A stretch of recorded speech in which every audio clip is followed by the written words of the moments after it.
Okay, so again, it's hard to believe, it's round 2 and there's just so much to talk about already. One, and this is my big mistake, as I was clicking through, I accidentally put my transport up with the Alaskan fleet. I didn't want to do that because this is dead zone. He can kill these guys if he wants to. I kind of want him to, because then that means he's going to pull his battleship and I can counterattack and, go back and forth. But I did not want to sacrifice my transport in doing so.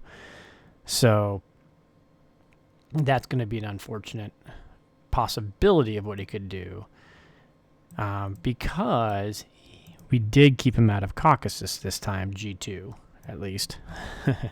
Don't know about beyond that.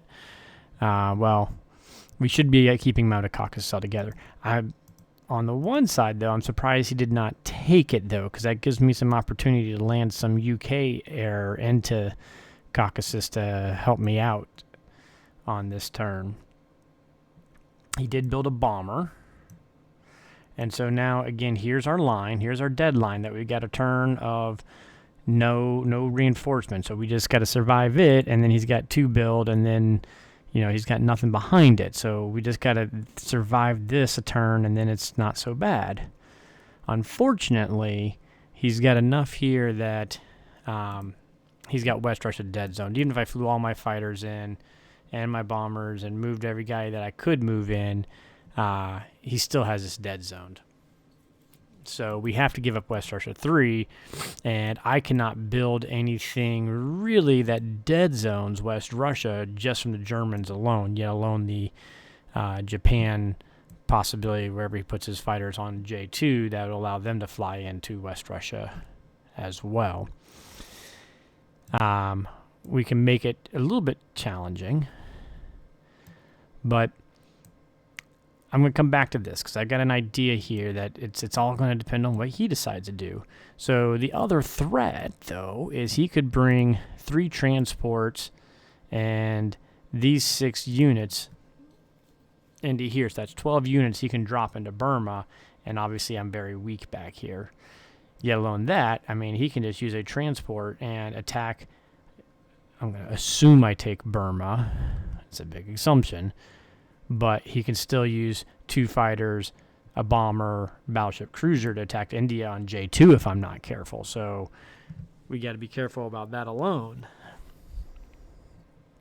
So we got to have enough here to not get J2'd, and then also watch out for J3. But at the same time, we got to be helping out Russia with these units. And at the same time, we also got to be holding out on Egypt. So you see how we got a few things, too many to have to deal with, and not enough units to deal with it. So something's going to have to give. Now the good news is he's got 5 units. I've got 4 U.S. units and a fighter, and I can always...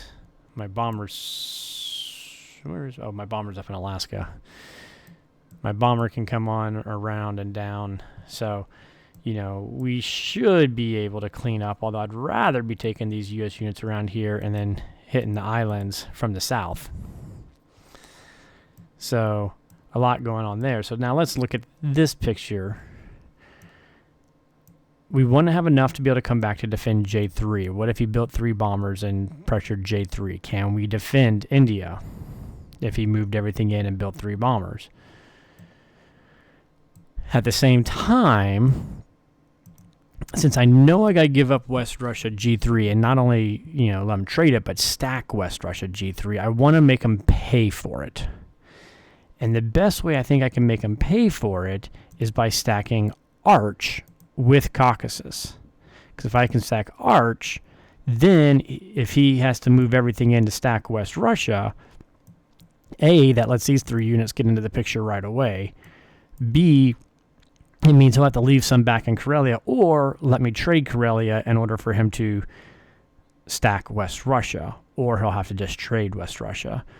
So it's going to be very, very, very, very, very, very, very, very, very, very tight, like to the infantry. And I'm still going to be giving him battles that it may be worth it for him to take. But at least they'd be dicey battles, and that's always a good thing for me right now. So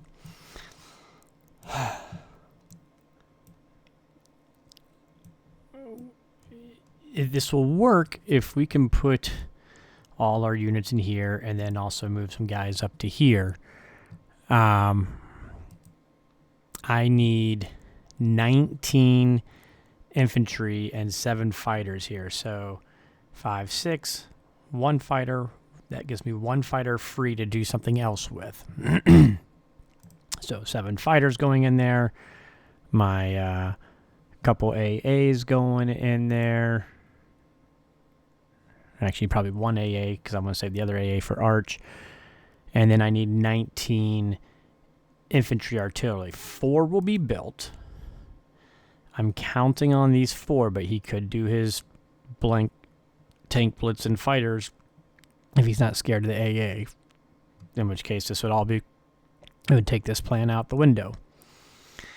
But if he doesn't, 4 is 8. If I move 1 of these guys up, that makes 9. 10 of these guys come down. 1 of these guys needs to stay in West Russia. So that leaves me 1 and 5 is 6. 13, 14, 15, 16, which is actually 1 bonus guy to play with, which may come into this stuff if he attacks it, whatnot.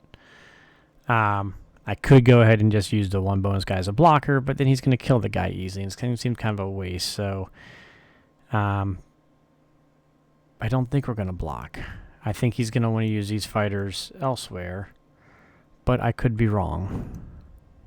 You know what? He could blitz and do the kill. Let's see what that would come out to be, just out of curiosity here.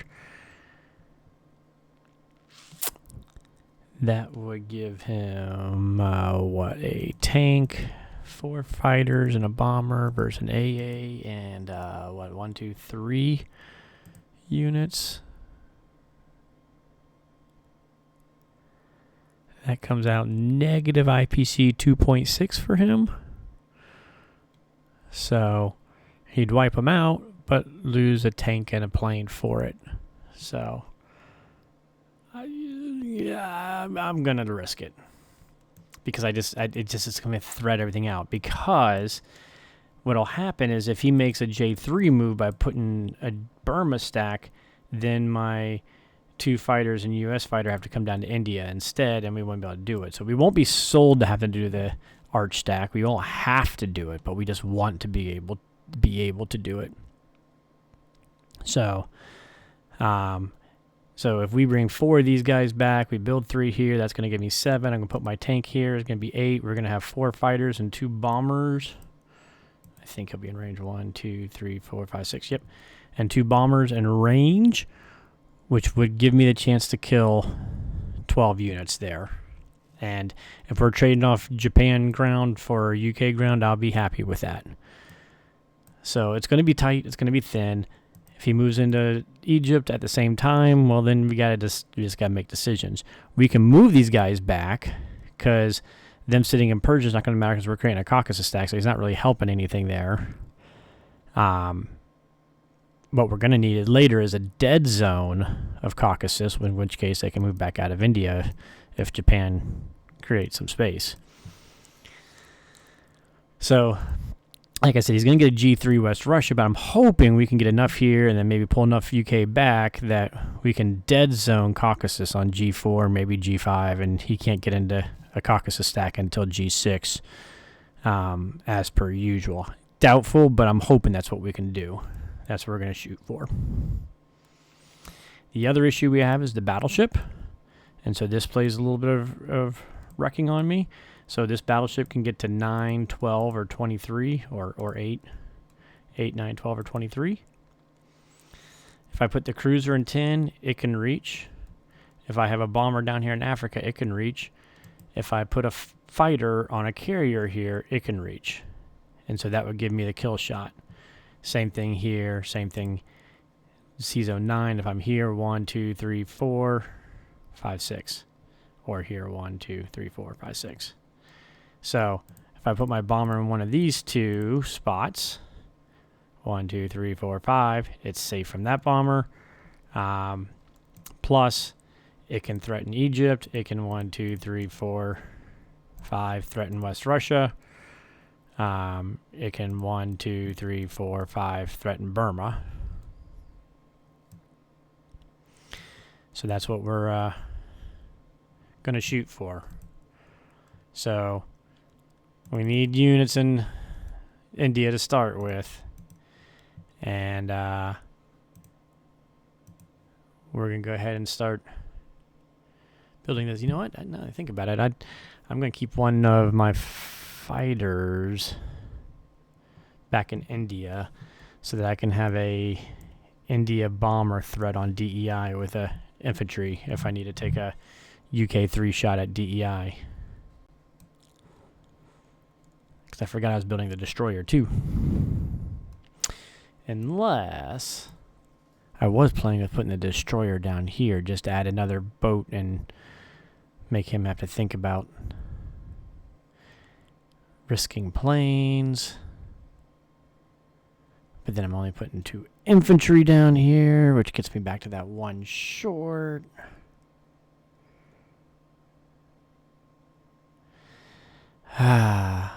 Decisions. I think I'll put the destroyer up here, keep the fighter down here.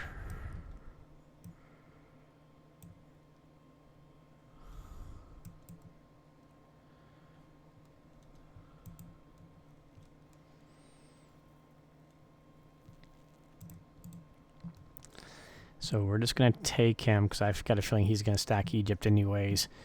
And I don't want him blitzing in because I'm going to be coming backpedaling some here.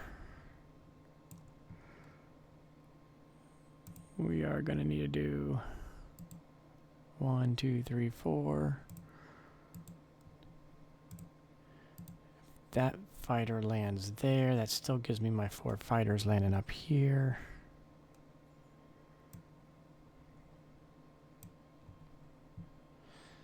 The other option would be to put another fighter up here, but I'd rather put the infantry in. A little bit more pressure on West Russia of a 1-2 punch threat, because a fighter here can go 1, 2, 3.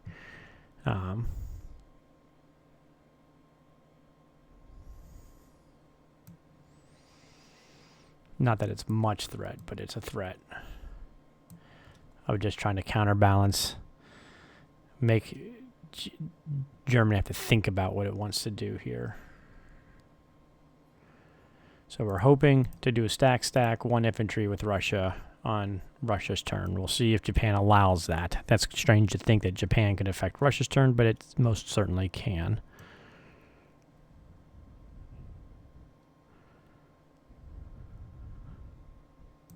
I haven't really decided what I want to do with my subs yet either. I'm torn. Just making sure I don't have any other attacks to do first, that I'm not forgetting something. I do not see anything.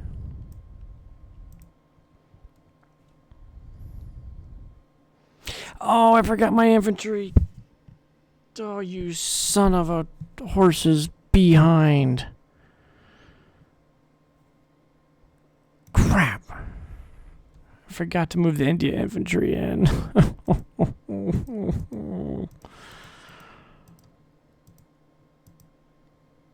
I'll get 2 hits at least.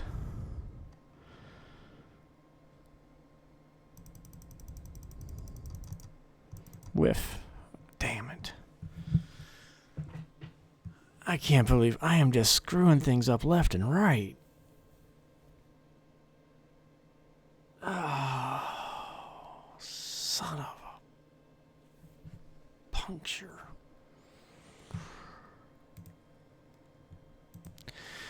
Unfortunately, I think I have to kill the bomber. The fighters are just can be too vulnerable for the center of the board. God dang it! Everything would have been perfect. I would have taken it with 1 infantry. Now I can't dead zone Burma. Son of a.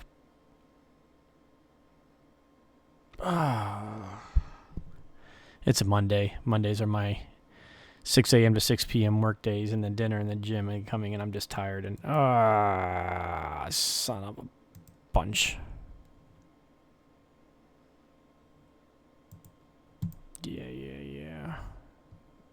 Now that just ruined everything I was planning on.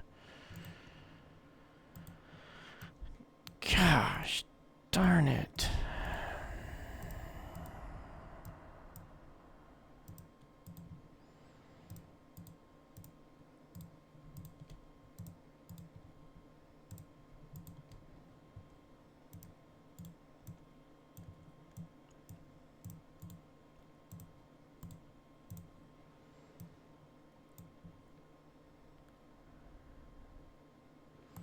Way to really hose yourself, Chris.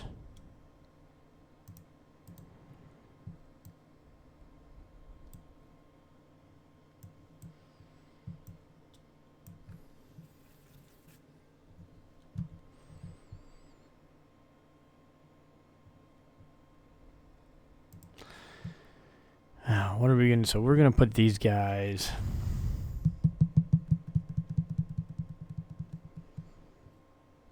Or he doesn't want to put his fleet right now.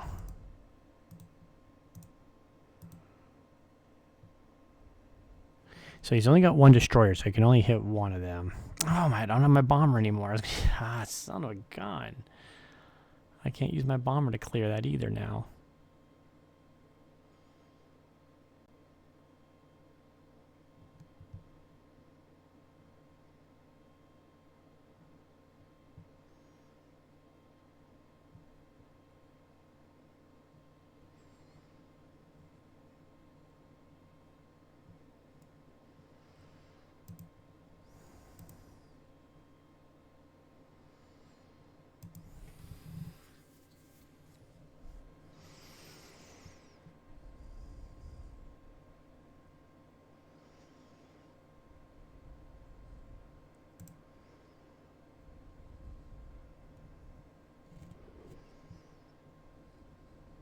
God dang it.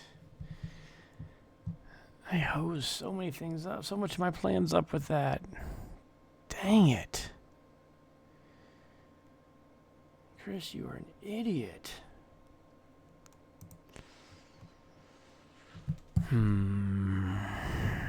I want to be annoying with these subs still.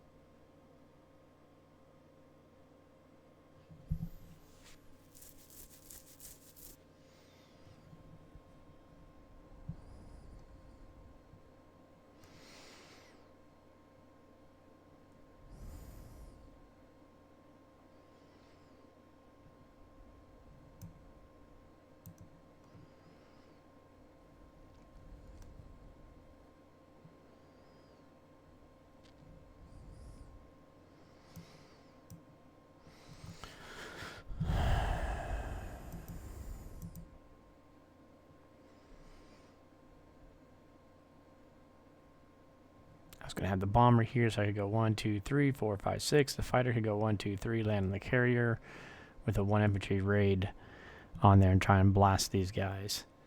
Especially if he's trying to do a J3 India. But I screwed that up. Now all these fighters... now I'm screwed on J2. Man. So many stupid mistakes just from forgetting those dumb infantry.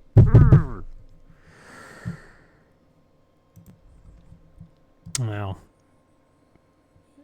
J2 will be mostly kind of stacked.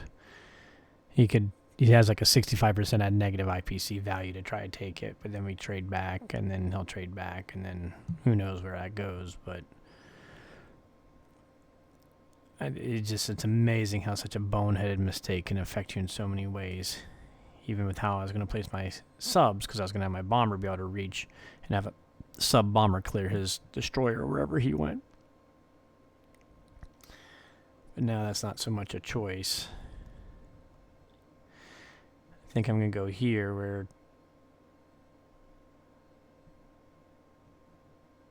he doesn't really want to put his fleet here or here, so it doesn't get me the pressure on C-Zone 62 that I kind of was hoping for, or 60.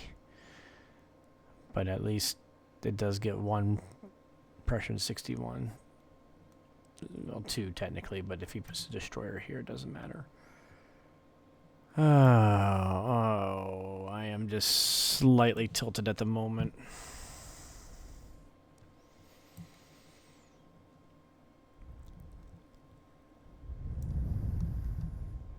Alright, we're just going to do that.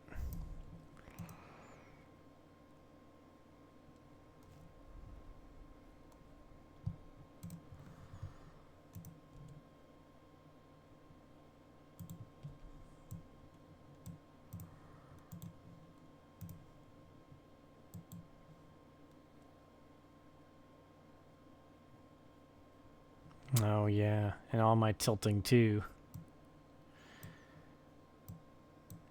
And all my frustration. I forgot I needed the fighter up here in order to Z-zone C-zone 23. So the battleship can come around to 23 if he wants to. And I'll only have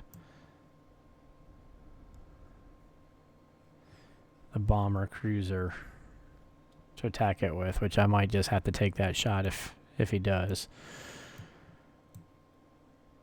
So many goof ups that time. I apologize. I am not giving my best again in this game. Not on my game. Well, let's see what we got.